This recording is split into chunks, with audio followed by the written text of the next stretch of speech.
अस्सलामुअलैकुम। कैसे हैं आप सब लोग? उम्मीद है सब खैरियत से होंगे। तो आज हम अपने अगले टॉपिक की तरफ चलते हैं। पिछले टॉपिक के अंदर हमने देखा था कि हमें इफ़ स्टेटमेंट की ज़रूरत कहाँ पर पड़ती है। आज उससे अगला टॉपिक की तरफ हम चलते हैं जिसे इफ़ एल्स स्टेटमेंट कहते हैं। तो उसके लिए चलें, आप लोग अपने जुपिटर नोटबुक ओपन कर लें। तो जी, ये मैंने अपनी जुपिटर नोटबुक ओपन कर ली है। तो जैसा कि पिछले लेक्चर के अंदर हमने ये देखा था कि हमें इफ़ स्टेटमेंट को हमने यूज़ कैसे करना है। तो हमारे पास इफ़ के साथ साथ ही एक और चीज़ भी होती है जिसे हम एल्स कहते हैं। ठीक है, नाम से ही जाहिर है कि हम एक एग्जांपल की बात करते हैं। जिस तरह हमने पिछले ट्यूटोरियल में एक एग्जांपल लेके चले थे कि अगर हमने एक ऐसी गेम बनाई है, अगर उसकी एज 14 से ज़्यादा होती थी तो हम उसे वो गेम खेलने देते थे। लेकिन यहाँ पर अगर का लफ्ज़ यूज़ हुआ है। अगर उसकी एज 14 से ज़्यादा होती थी तो हम उसे खेलने देते थे। लेकिन रियल लाइफ में हम ये भी होता है ना कि अगर उसकी एज 14 से ज़्यादा हो तो वो खेल सकता है, नहीं तो वो नहीं खेल सकता। अब ये जो नहीं तो वाली चीज़ है ना, इस चीज़ को हम कहते हैं एल्स। फॉर एग्ज़ाम्पल वही प्रोग्राम हम दोबारा बनाते हैं। हम क्या करते हैं, एज मांग लेते हैं किसके अंदर, int input enter your age. ठीक है, तो लेट्स सपोज हमने 15 एज दी। ठीक है, तो जिसने भी वो इफ़ वाला लेक्चर नहीं सुना तो वो प्लेलिस्ट को मैंने डिस्क्रिप्शन लिंक में डाल दिया है। तो आप लोग वहाँ प्लेलिस्ट से जाके इफ़ वाला लेक्चर सुन लें, फिर ये वाला लेक्चर सुने, फिर आपको इसकी ज़्यादा समझ आएगी। तो हम इफ़ लगाते हैं, इफ़ एज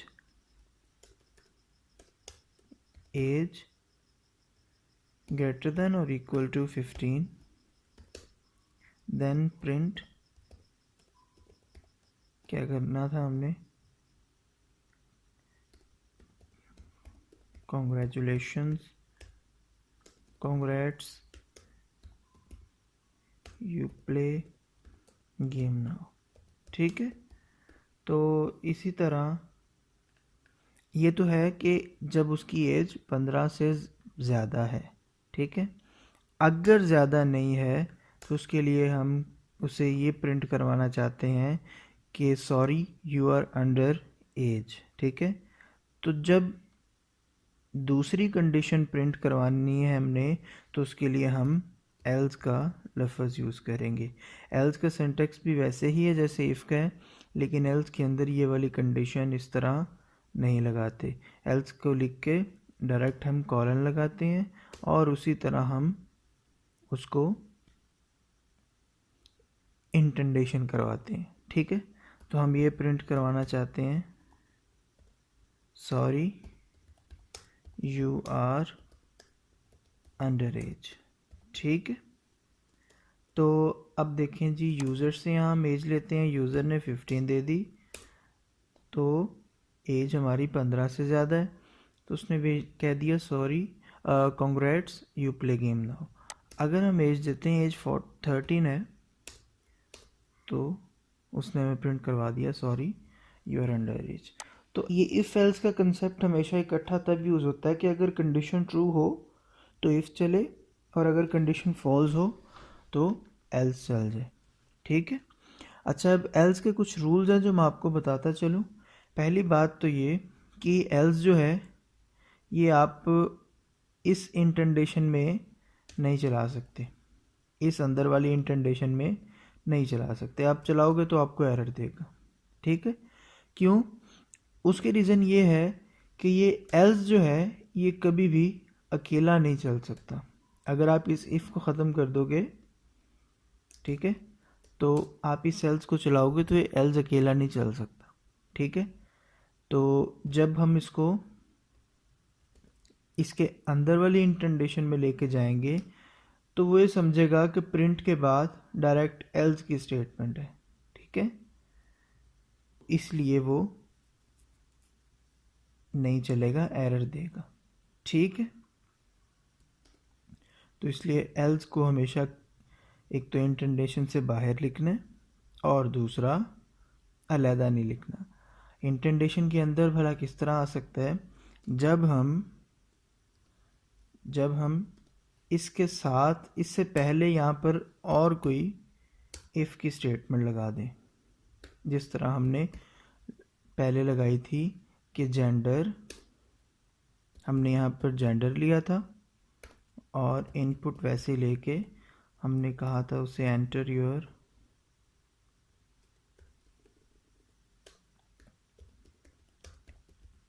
जेंडर। ठीक है, तो हमने उससे एज ली 15, जेंडर लिया मेल। तो उसके बाद हमने अगर यहाँ पर इफ़ लगाते हैं इफ़ जेंडर, अच्छा अब आप अगर टैब प्रेस करेंगे ना तो ये आपको जी जितने भी लफ्ज़ लिखा है उससे रिलेटेड जितने भी आपके वेरिएबल्स ये चीज़ें होंगी आपको शो करवा देगा। तो आपने यहाँ से चूज़ भी करके कर सकते हो। इफ़ जेंडर इक्वल्स टू किसके, मेल, सी हम प्रिंट क्या करें, अभी मैंने कॉलन भूल गया था, तो प्रिंट हम क्या करें, वेलकम टू मेल ग्रुप। ठीक है, एल्स में हम उसे कह दें वेलकम टू फीमेल्स ग्रुप। तो देखिए अभी यहाँ हमने ऊपर मेल एंटर किया था, तो जब मैं इसे रन करूँगा तो मुझे congrats you play game now और वेलकम टू मेल ग्रुप कह देगा। ठीक है, अभी मैं इसी तरह यहाँ पर एज अपनी 15, 16 और फीमेल एंटर करता हूँ तो वो कह देगा वेलकम टू फीमेल्स ग्रुप। ठीक है, अब आप सोच रहे होंगे कि यहाँ पर मैंने फ़ीमेल वाली कंडीशन तो कहीं नहीं लगाई। तो बेसिकली मैं उसे ये कह रहा हूँ कि अगर तो जेंडर मेल है तो ये उसे बोल दो कि वेलकम टू मेल ग्रुप। अगर तो इसके अलावा वो कोई भी चीज़ एंटर करता है तो हम उसे बोल दें वेलकम टू फीमेल्स ग्रुप। ठीक है, हम इसको और भी प्रिसाइज कर सकते हैं। हम यहाँ ये भी लगा सकते हैं if gender equals to female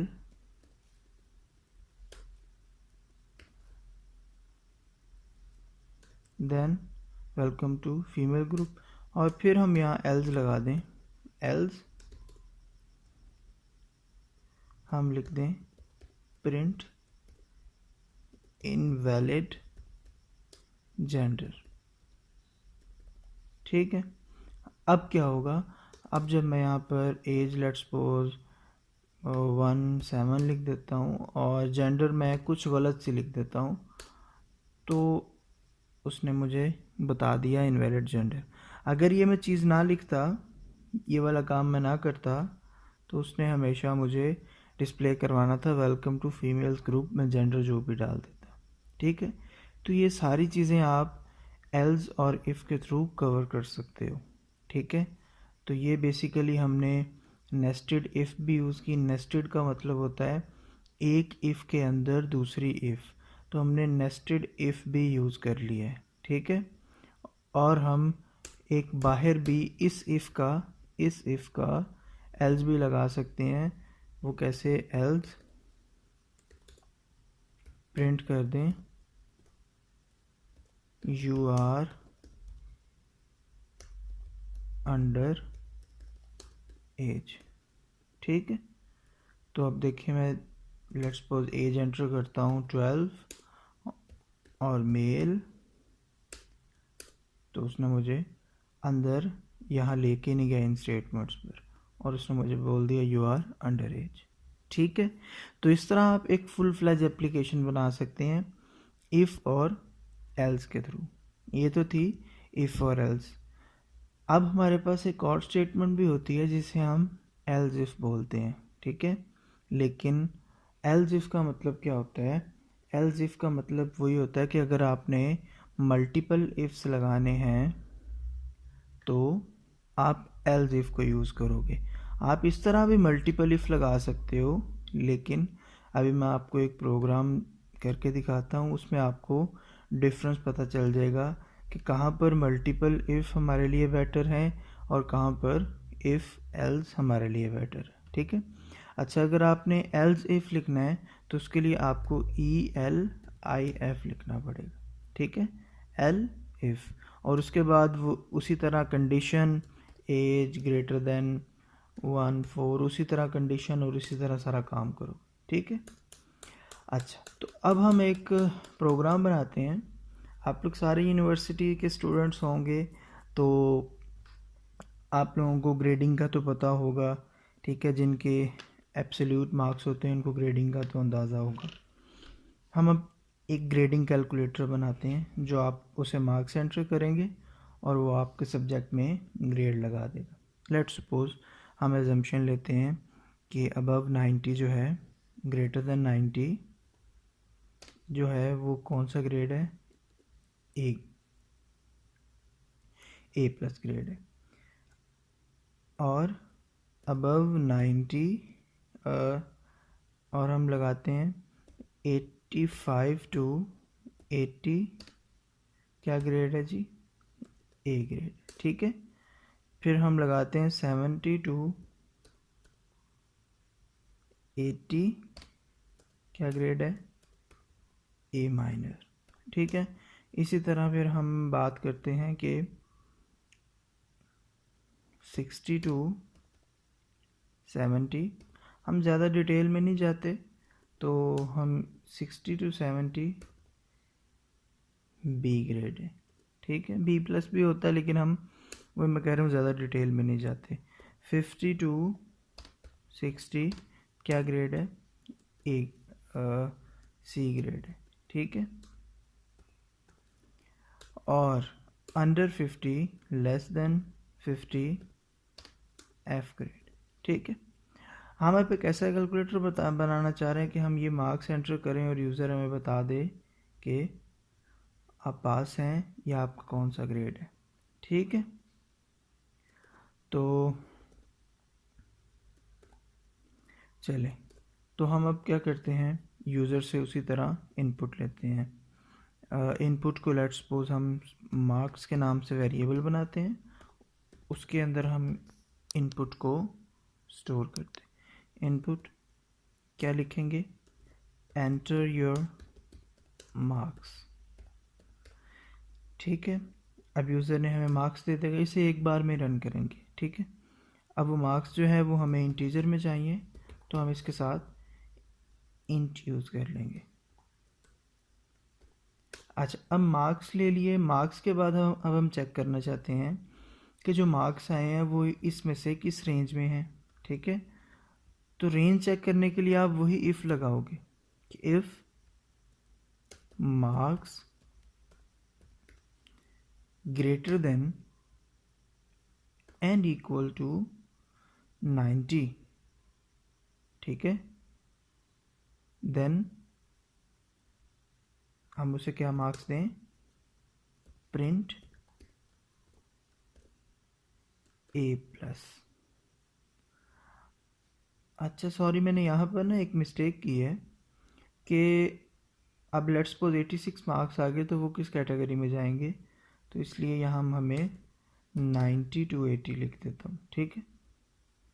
अब बात वही है कि यहाँ मैंने ग्रेटर देन 90 लिखा है। ठीक है, तो इसका मतलब है 90 से बड़े, 90 इंक्लूड नहीं है। ठीक है, यहाँ पर 90 इंक्लूड है, यहाँ पर 80 इंक्लूड नहीं है। यहाँ पर मैं लिख देता हूँ ग्रेटर देन 80। ठीक है, यहाँ पर मैं लिख देता हूँ greater than 70 and less than 80। तो ये आप समझ जाएंगे आई होप। ठीक है, तो हम उसे कह देते हैं ए प्लस ग्रेड है। ठीक है। फिर हम एक और इफ़ लगाते हैं, इफ़ उसी तरह हम ये कॉपी कर लेते हैं स्टेटमेंट, ताकि हमें टाइम न लगे दोबारा लिखने में। हम इसी तरह इफ़ एक और लगाते हैं। ठीक है।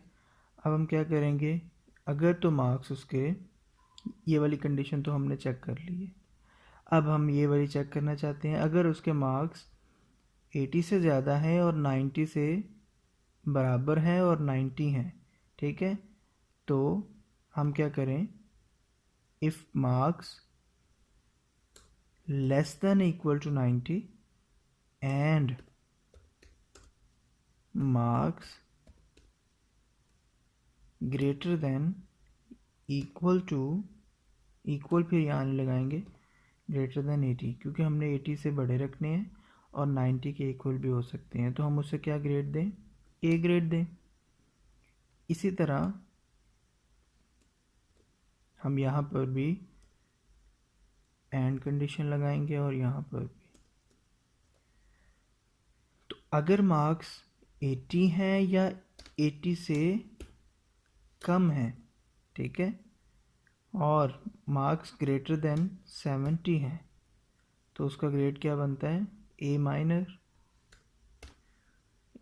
इसी तरह अगर मार्क्स लेस देन है 70 और ग्रेटर देन है 60, तो उसका ग्रेड क्या बनता है, बी।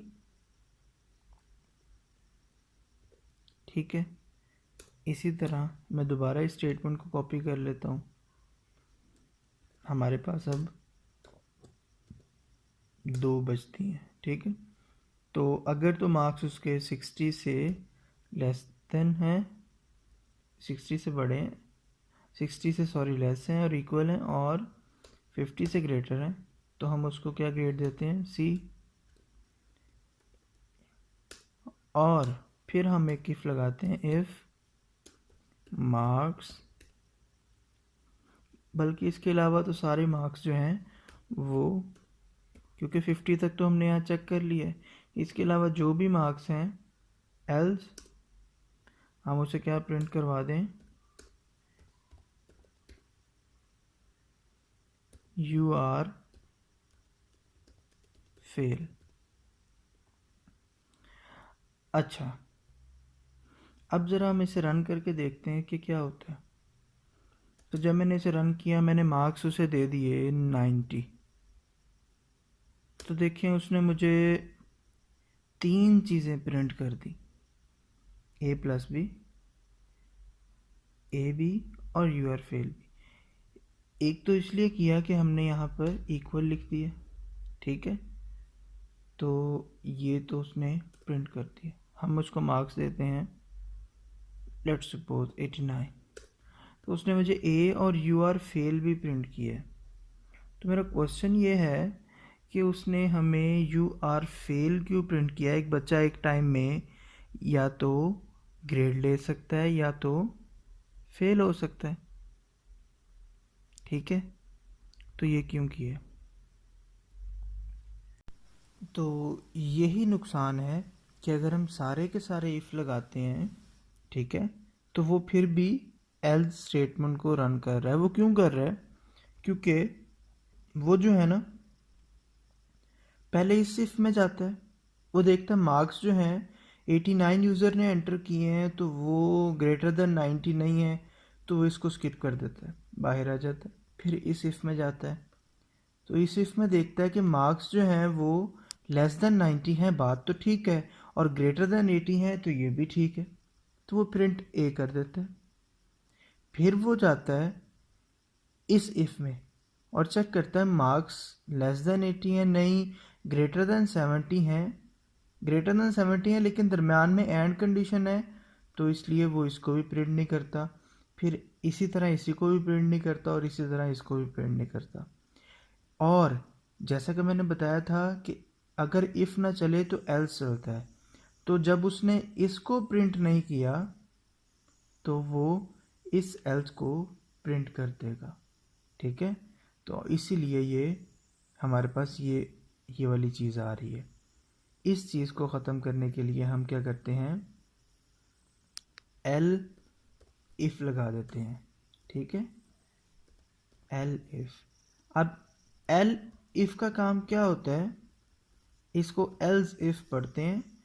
एल्स इफ़ का काम ये होता है कि डिफरेंस ये है इफ़ में और एल इफ़ में, डिफरेंस ये है कि इफ़ जो है वो जितने भी लगे होंगे, अगर कोई रन हो या ना हो, सारे के सारे इफ़ चलेंगे। फॉर एग्ज़ाम्पल अगर यूज़र ने 92 मार्क्स एंटर कर दिए हैं तो वो इस इफ़ को पहले चलाएगा, उसके बाद फिर इस इफ़ पर भी आएगा, फिर नीचे वाले इफ़ पर भी, फिर नीचे वाले इफ़ पर भी, सारे के सारे इफ़ चलेंगे ज़रूर, ठीक है। तो उस वजह से मसले आते हैं। फॉर एग्ज़ाम्पल अगर हमने यहाँ पर ये कंडीशन हैंडलिंग नहीं की होती, हम सिर्फ यही चेक करते मार्क्स जो हैं अगर ग्रेटर देन 80 हों, ठीक है, मार्क्स जो हैं वो ग्रेटर देन 80 हों तो क्या हो, हमारे पास ये आ जाए, तो हम इसको जब आउटपुट करेंगे तो लेट्स सपोज हमने 93 मार्क्स दिए हैं, तो 93 पे उसने हमें, और यहाँ पर खाली इफ़ भी लगाओ ना, तो 93 पर वो मुझे देखना दोनों ग्रेड्स शो करेगा, क्योंकि उसने दोनों कंडीशंस रन की हैं, ये भी रन की है और ये भी रन की है, ठीक है। तो अगर हम चाहते हैं कि अगर कोई एक भी इफ़ कंडीशन ट्रू हो जाए तो बाकी कोई भी इफ़ कंडीशन ना चले, तो उस केस में मैं एल्स इफ़ लगाऊंगा, ठीक है।